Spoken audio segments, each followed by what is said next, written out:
कहानी की शुरुआत कोरिया के सोल शहर से होती है, जहां हम एक लैब में छिपकलियों को रेंगते हुए देखते हैं, जिनमें से कुछ तो मर के भी वापस जिंदा हो रही थी। देखने से साफ पता चल रहा था कि ये सभी किसी प्रकार के एक्सपेरिमेंट के सब्जेक्ट्स रहे होंगे। उसी लैब में कई सारे डॉक्टर्स की डेड बॉडी भी पड़ी थी, जिससे ये साफ था कि ये सभी उसी एक्सपेरिमेंट की वजह से मारे गए होंगे। तभी हम डॉक्टर यांग को देखते हैं, जो किसी भी हालत में अपनी मरी हुई बेटी को बचाने की कोशिश कर रहे होते हैं। वो अपनी बेटी की डेड बॉडी से कहते हैं कि मेरा एक्सपेरिमेंट सफल हो चुका है और मैं तुम्हें मरने नहीं दूंगा। जैसे ही डॉक्टर अपनी बेटी को इंजेक्शन लगाने जाता है, वैसे ही वहाँ कुछ ऑफिसर आकर गन पॉइंट पर डॉक्टर को रुकने को कहते हैं। वो डॉक्टर को बताते हैं कि तुम्हारे एक्सपेरिमेंट के चलते कई सारे लोग मारे जा चुके हैं, इसलिए ये सब कुछ अब तुरंत बंद कर दो। मगर ये सनकी डॉक्टर किसी की एक सुनने को राजी नहीं होता। वो ऑफिसर्स को बोलता है कि मैं नहीं रुकूंगा, मुझे अपनी बेटी को बचाना है। इसलिए डॉक्टर अपनी बेटी को इंजेक्शन लगाने लगता है। ये सब देखकर एक ऑफिसर उसे शूट करके घायल कर देता है, लेकिन तभी अचानक वहाँ सभी बिल्डिंग्स हिलने लगती हैं। बाहर देखने पर पता चलता है कि पूरे कोरिया में एक भयंकर भूकंप आया है, जिससे बिल्डिंग के अंदर मौजूद सभी लोग मारे जाते हैं। यहाँ से कहानी सीधे 3 साल आगे दिखाई जाती है, जहाँ सभी संसाधन खत्म हो चुके हैं। पूरा कोरिया बंजर बन चुका है। लोग बड़ी कठिनाई से अपना गुजारा करते हैं। कई सालों से बारिश न होने की वजह से खाना और पानी दोनों मिलना काफी मुश्किल हो गया था। यहाँ हम जीवान नाम के एक आदमी को देखते हैं, जिसे अपने सामने एक मगरमच्छ दिखाई देता है। वो तुरंत तीर की सहायता से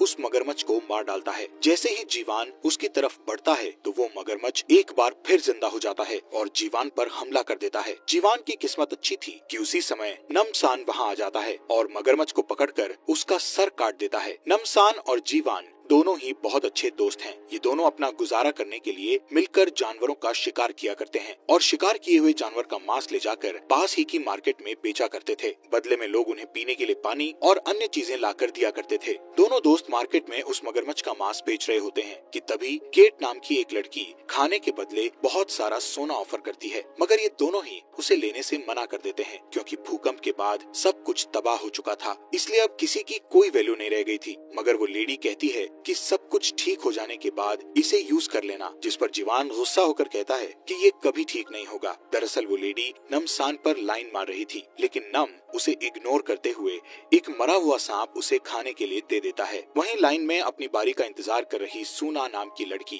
अपनी दादी के साथ आकर नमसान से मिलती है। सूना की दादी बताती है कि वो नमसान को तब से जानती है जब से उसने सूना की जान बचाई थी। इस पर नमसान कहता है कि सूना मेरी बच्ची जैसी है। तभी मौका देखकर जीवान भी सूना पर ट्राई मारते हुए कहता है कि देखो मैंने ये मगरमच्छ मारा है, लेकिन सूना इसे इग्नोर करते हुए कहती है कि मैंने अंकल नमसान के लिए पेंटिंग बनाई है, जिसे देख नमसान बहुत खुश होता है। सूना मांस लेकर निकल ही रही होती है कि तभी हम देखते हैं कि कुछ गुंडे आकर लोगों के साथ बदमाशी करने लगते हैं और कहते हैं कि हमें एक आदमी की तलाश है। दरअसल ये गुंडे अपने साथ कुछ लोगों को ले जाने आए थे। वहाँ मौजूद लोगों में से एक आदमी जब उन्हें रोकने की कोशिश करता है, तो ये गुंडे मिलकर उसका हाथ ही काट देते हैं, जिससे वहाँ खड़े सभी लोग काफी डर जाते हैं। तभी उनमें से एक गुंडे की नजर सूना पर पड़ जाती है। वो उसके साथ बदतमीजी करना शुरू कर देता है, जिसे देखकर जीवान एकदम आग बबूला हो जाता है। जीवान बीच में कूदकर सभी गुंडों को मारने लगता है, मगर थोड़े ही समय में वो सभी मिलकर उसे काबू कर लेते हैं,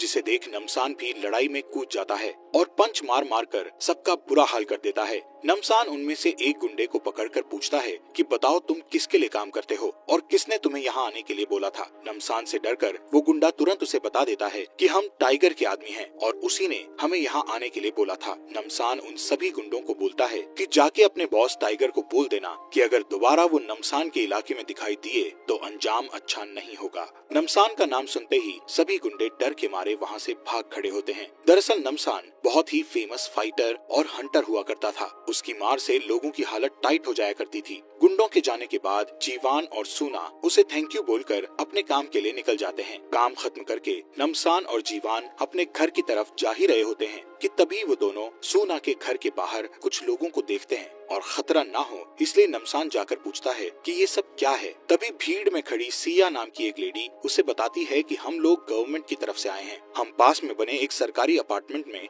20 साल से कम उम्र के बच्चों को उनके पेरेंट्स के साथ फ्री एजुकेशन देते हैं, क्योंकि बच्चे ही कल का भविष्य हैं। साथ ही हम खाने के लिए खाना और साफ पानी भी इन बच्चों को मुहैया करवाते हैं, ताकि ये बच्चे एक बेहतर भविष्य बना सकें। इसीलिए इस मुहिम में सूना का सिलेक्शन हुआ है। नमसान उनसे पूछता है कि वहाँ गुंडों की कोई परेशानी तो नहीं है, जिस पर सिया उसे बताती है कि उसकी चिंता ना करें, हमारे पास उनसे लड़ने के लिए एक पूरी फौज है जो खतरनाक मिलिट्री ग्रेड लोगों से भरी हुई है। सिया की बात सुनकर सूना की दादी मान जाती है, क्योंकि सूना के बेहतर भविष्य के लिए यही सही है। इसलिए नमसान भी मान जाता है। जाने से पहले सूना जीवान को उसकी पेंटिंग देती है, जिसे देखकर वो काफी खुश हो जाता है। शाम को सूना, उसकी दादी, सिया और उसके साथी अपना सामान पैक करके अपार्टमेंट के लिए निकल जाते हैं। चलते हुए सफर के दौरान सूना की दोस्ती किम नाम की एक लड़की के साथ हो जाती है, मगर इतनी दूर पैदल चलने की वजह से सूना की दादी की हालत बिगड़ने लगती है। सिया सूना को बताती है कि हम तुम्हारी दादी और एक बूढ़े अंकल को यहीं पास में बने एक इमरजेंसी मेडिकल होम में पहुंचा देते हैं, वो कल आकर हमें ज्वाइन कर लेंगे। इस बात से सूना मान जाती है और एक बार फिर से वो लोग आगे बढ़ने लगते हैं। थोड़ी दूर चलते ही कुछ गाड़ियां उनका इंतजार कर रही थी, जिसे देख सूना को थोड़ा शक होता है कि अगर ये गाड़ियां इतनी ही पास थीं, तो उसकी दादी को अलग क्यों ले गए। इसके बारे में पूछने पर उसे कोई खास जवाब नहीं मिलता। इससे सूना का शक और भी मजबूत हो जाता है। दूसरी तरफ सूना और उसकी दादी के चले जाने की वजह से जीवान और नमसान का भी मन नहीं लगता, इसलिए वो दोनों दोस्त हंटिंग के लिए बाहर निकल जाते हैं। थोड़ी दूर चलने के बाद दोनों दोस्त थोड़े ही दूरी से देखते हैं कि कुछ सोल्जर्स मिलके एक बूढ़े आदमी और सूना की दादी को मार रहे हैं। ये सोल्जर्स उस बूढ़े आदमी को खाई में फेंक देते हैं। इससे सूना की दादी काफी डर जाती हैं। सडनली पीछे से एक सोल्जर आकर सूना की दादी को स्टैब करके मार देता है। ये सब देखकर जीवान को बहुत गुस्सा आता है और फौरन उन दोनों सोल्जर से लड़ने के लिए चले जाते हैं। दोनों जाकर सोल्जर्स को बुरी तरह से मारते हैं।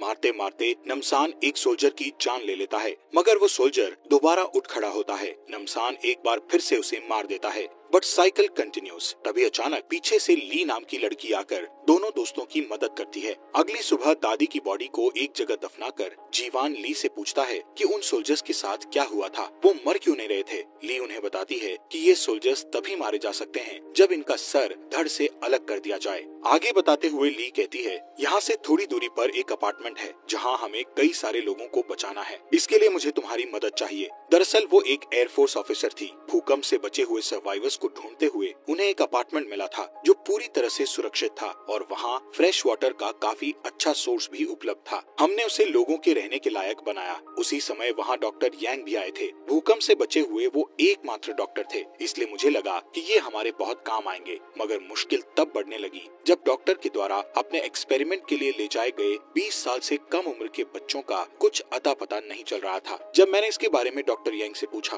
तो वहाँ तुरंत 2 सैनिकों ने आकर मुझे घेर लिया और तभी अचानक उनमें से एक सोल्जर ने दूसरे सोल्जर पर गोली चला दी, जिससे वो तुरंत वहीं मर गया। लेकिन थोड़ी ही देर में वो सोल्जर दोबारा उठ खड़ा हुआ। ये सब देखकर मैं काफी डर गई। तब डॉक्टर ने मुझे बताया कि मैंने इन्हें ऐसा इंजेक्शन दिया है जिससे ये अमर हो जाएंगे और यही आने वाले कल का भविष्य है। मैं एक एक करके सबको अमर बना दूंगा। मैं भी उस भूकंप में मरने वाला था, मगर इसी एक्सपेरिमेंट की बदौलत ही मैं आज जिंदा हूँ।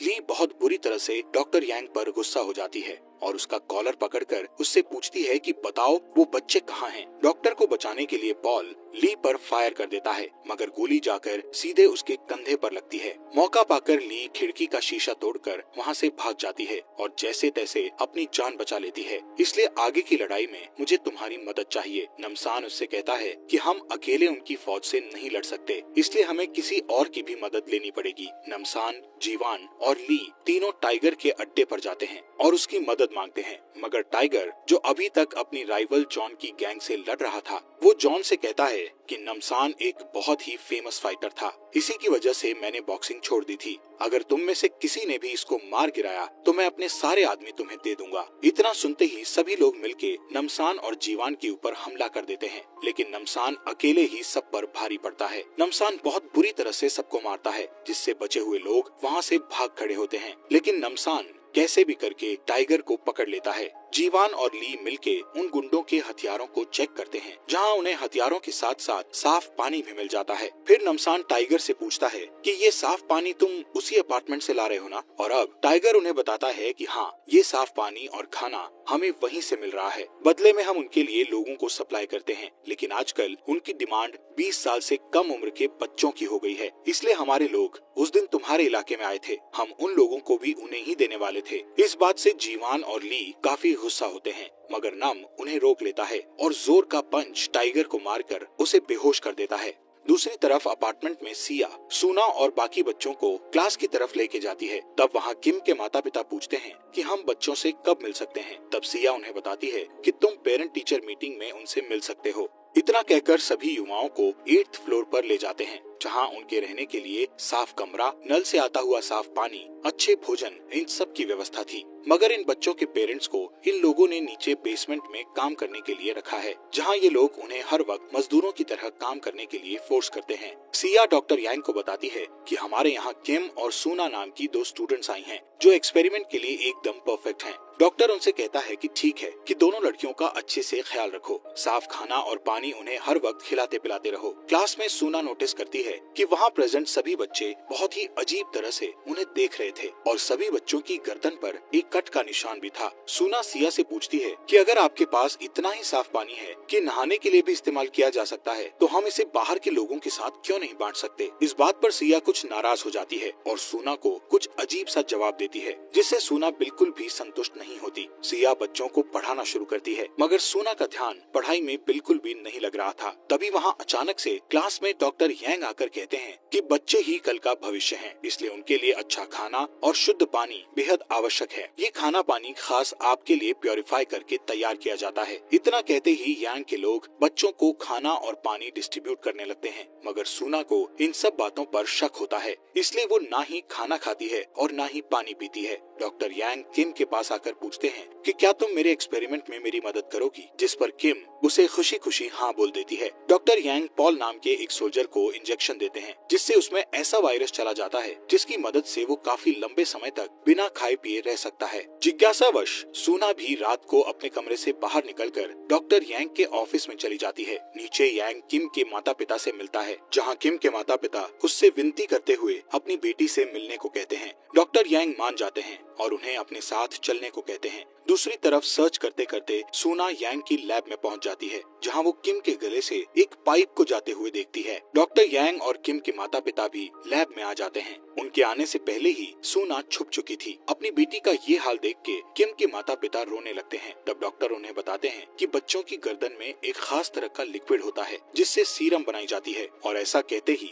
वो लैब में रखी अपनी बेटी को दिखाता है, जिसकी नीचे की बॉडी गायब थी और अमेजिंगली आधा शरीर होने के बावजूद भी उसका दिल धड़क रहा था। ये देख किम के माँ बाप डर जाते हैं और अपनी बेटी को छुड़ाने की कोशिश करते हैं। इसी बीच सिस्टम में आई गड़बड़ की वजह से किम की जान चली जाती है, जिससे गुस्सा होकर डॉक्टर यांग कहते हैं कि देखा, इसीलिए मुझे किसी का डिस्टरबेंस पसंद नहीं है। वो किम के माता पिता को वहीं मार डालता है। जब डॉक्टर हाथ धोने के लिए जा ही रहा होता है, तभी वो सूना को देख लेता है और उसे पकड़कर उसी टेबल पर लिटा देता है। डॉक्टर उसे बताते हैं कि हम तुम्हें जो खाना पानी दिया करते हैं, उससे एक लिक्विड तुम्हारे जैसे बच्चों के गले में बनता है। उससे हम एक सीरम को रेडी करते हैं, जिससे कोई भी व्यक्ति बिना खाए पिए काफी दिनों तक जिंदा और शक्तिशाली रह सकता है। इतना कहते ही वो सूना के गले पर कट लगा देता है। इधर नमसान अपने दोस्तों के साथ एक ट्रक को लेकर अपार्टमेंट में घुस जाता है और उससे नीचे उतरकर अपने सामने आने वाले सभी सोल्जर्स को शॉटगन से उड़ा देता है। ली की मदद से ये तीनों आगे बढ़ते हैं। आगे चलकर ली अपने दोस्तों को बुरे हाल में देखती है, इसलिए वो उनकी मदद करने का फैसला कर लेती है। लेकिन अब कुछ नहीं हो सकता था, क्योंकि डॉक्टर के एक्सपेरिमेंट फेलियर ने उन्हें ज़ॉम्बीज में बदल दिया था। इसलिए वो लोग सभी ज़ॉम्बीज को पकड़ पकड़ कर